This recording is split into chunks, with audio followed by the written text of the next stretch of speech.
السلام علیکم محترم چیف منسٹر وزیر اعلیٰ ریونت ریڈی صاحب،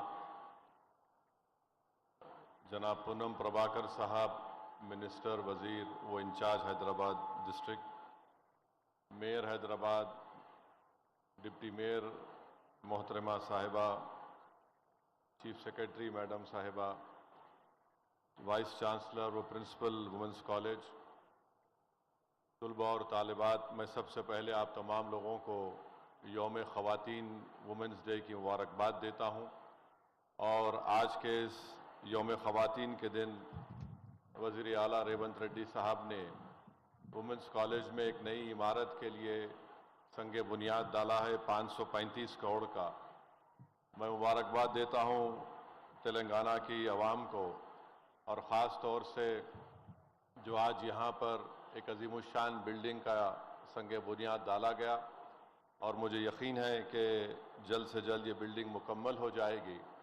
اور خواتین کو طاقتور بنانے کے لیے یہ بہت ضروری ہے کہ ہم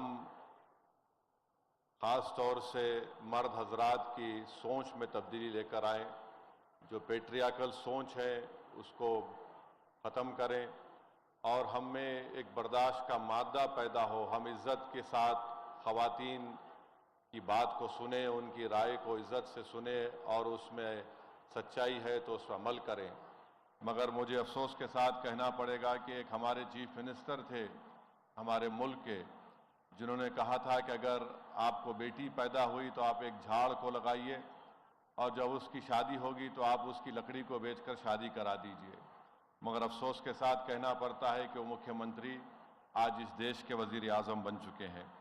میں بتانا چاہوں گا کہ تلنگانہ میں سب سے زیادہ ہائیسٹ ڈینسٹی آف کالج ہے، اور second highest number of colleges per lakh population ہے۔ تلنگانہ میں گراس انرولمنٹ خواتین کا ہائر ایجوکیشن میں پورے انڈیا میں 28% ہے، تو تلنگانہ میں 41.6% ہے۔ پورے انڈیا میں percentage of female Muslim students بہت کم ہے، میل بھی بہت کم ہے، مگر سب سے زیادہ تلنگانہ میں پرسنٹیج آف گراس انرولمنٹ مسلم مہیلاؤں کا اور مردوں کا تلنگانہ میں ہے۔ اور 10% جو گرلز سکسیسفلی ہائر ایجوکیشن مکمل کیے مسلمانوں میں، وہ تلنگانہ میں ہے۔ اور ساتھ ہی ساتھ یہ بتانا ضروری سمجھتا ہوں کہ تلنگانہ میں جو جتنے پی جی کے کورسز ہیں اس میں زیادہ پرسنٹیج قریب 60% کے قریب خواتین کا ہے۔ میں اس موقع پر چیف منسٹر کا شکریہ ادا کرتا ہوں، اور ان کو یاد دلانا چاہتا ہوں کہ ان کے پارٹی کے مینیفیسٹو میں آپ نے کہا تھا کہ کانٹریکٹ اسسٹنٹ پروفیسرز کے پوسٹ کو آپ ریگولائز کریں گے۔ سی ایم صاحب، یہ ایک بہت بڑا مسئلہ ہے، آپ ہمدردی سے اس کو غور کریے، کیونکہ 20 سال سے یہ کانٹریکٹ اسسٹنٹ پروفیسرز اس پر کام کر رہے ہیں۔ اگر آپ ریگولائز کریں گے تو ہماچل کی سرکار نے کیا، پنجاب کی سرکار نے کیا، اور سپریم کورٹ نے اما دیوی کے ججمنٹ کے بعد گورنمنٹ آف انڈیا نے بھی اپنا ایک آفس میمورنڈم جاری کیا۔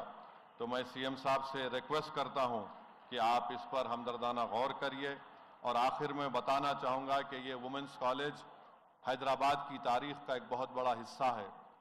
پہلی ہماری جنگ آزادی جو سن 57 میں ہوئی تھی، یہاں پر مولوی علاؤ الدین مکہ مسجد کے امام تھے، آ کر انگریزوں سے یہاں پر احتجاج کیا، 30 سے زائد لوگ یہاں پر شہید ہوئے، اور حیدرآباد سے سب سے پہلا شخص انڈمان نکوبار کی جیل میں جانے والے کا نام حیدرآبادی مولانا علاؤ الدین تھا۔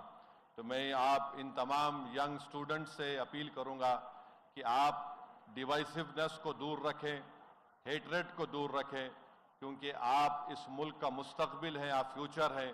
ڈیوائسونیس اور ہیٹریٹ کو دور رکھیں، اور ساتھ ہی ساتھ اس بات کو حیدرآباد کی عوام بھی جانتی ہے کہ جب سے ریونت ریڈی چیف منسٹر بنے، حیدرآباد پارلیمنٹ کانسٹیٹوئنسی میں قریب 2000 کی لاگت سے جبلی بس سٹینڈ سے فلک نما تک ایک میٹرو کی لائن کا افتتاح سی ایم نے کیا۔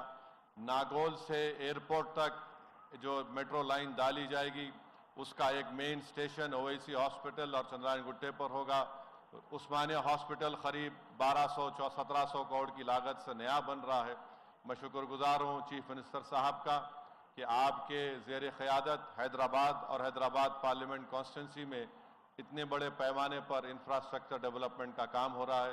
بہت بہت شکریہ ریونت ریڈی صاحب، ہم آپ کا ویلکم بھی کرتے ہیں اور امید کرتے ہیں کہ آپ کی ڈائنامک لیڈرشپ میں تلنگانہ، حیدرآباد اور ترقی کرتا رہے۔ ہماری نیک تمنائیں آپ کے ساتھ ہیں۔ ہم اللہ سے دعا بھی کرتے ہیں کہ اللہ آپ کے نیک مقاصد میں آپ کو کامیاب کرے۔ بہت بہت شکریہ۔